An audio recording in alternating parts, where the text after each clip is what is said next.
Karibu Elimu kwa Jamii. Leo nakuletea mada inayohusu msongo wa mawazo.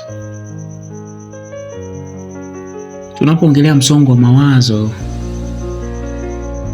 tunasema ni hali ya mtu kuwa na mawazo mengi yanayomsumbua na kumfanya hahisi huzuni, kuchanganyikiwa, hofu au kukosa amani ya moyo kutokana na changamoto mbalimbali anazokutana nazo maishani. Hiyo ndio maana ya msongo wa mawazo. Sasa ni mambo gani ambayo yanasababisha msongo wa mawazo?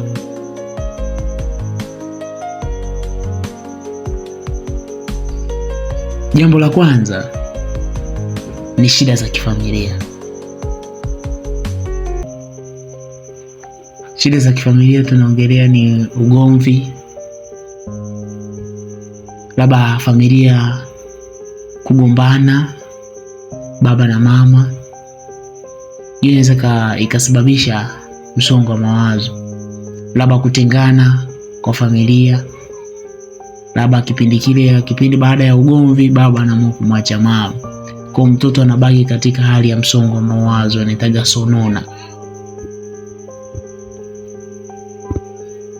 Hiyo ni sababu mojawapo ambayo au mambo yanaweza kusababisha msongo wa mawazo. Kitu kingine ambacho kinaweza kusababisha msongo wa mawazo ni umaskini, hali ngumu ya maisha. Mtu unakuta anahitaji kitu fulani anashindwa aidha kulipa ada na nini, kwa hiyo inaweza kusababisha kuwa na msongo wa mawazo. Jambo jingine ambalo linaweza kusababisha mtu kuwa na msongo wa mawazo ni kushindwa kufikia malengo, kama vile mtu amepanga kufaulu katika mitihani yake akajikuta na feli ya kufikia kile kiwango. Kwa hiyo unajikuta yuko katika kipindi kigumu ambacho kinampelekea kuona hana thamani tena. Jambo jingine ambalo linaweza kusababisha mtu kuwa na msongo wa mawazo ni kupoteza mtu wa karibu. Mfano, kimpoteza baba, mama au rafiki wa karibu, mtu wa karibu, unakuta mtu na mawazo. Kwa hiyo mambo ambayo yanaweza kusababisha kuwa na msongo wa mawazo. Jambo jingine ambalo linaweza kusababisha mtu kuwa na msongo wa mawazo ni kazi nyingi au majukumu makubwa. Unakuta mtu labda umepotelewa na mzazi kimfano. Sasa unakuta katika familia labda wewe ndio mkubwa, ndio first born. Sasa anatakiwa wewe ndio ushike majukumu. Unakuta labda mama hajiwezi pia. Kwa hiyo unakuta uko na msongo wa mawazo, unafikiria namna gani ya kufanya. Kwa hiyo unakuta labda umeingizwa katika majukumu mengi ya kifamilia. Jambo jingine ambalo linaweza kusababisha kuwa na msongo wa mawazo ni matatizo ya kiafya au magonjwa sugu. Mfano, kuwa na ukimwi na nini, mtu alikuwa anafanya kuona kupata ukimwi, kwa anakuwa na msongo wa mawazo kwa sababu anajua ni ugonjwa ambao utibiki. Kwa unakuta msongo wa mawazo. Kitu kingine, migogoro kazini au shuleni. Tunapoongelea migogoro kazini, tunaongelea wafanyakazi katika migogoro, hata umechelewa kazini, wale bwana kusitizwa na kwamba mkataba wako utaisha na ukiisha kuhitaji kazini tena.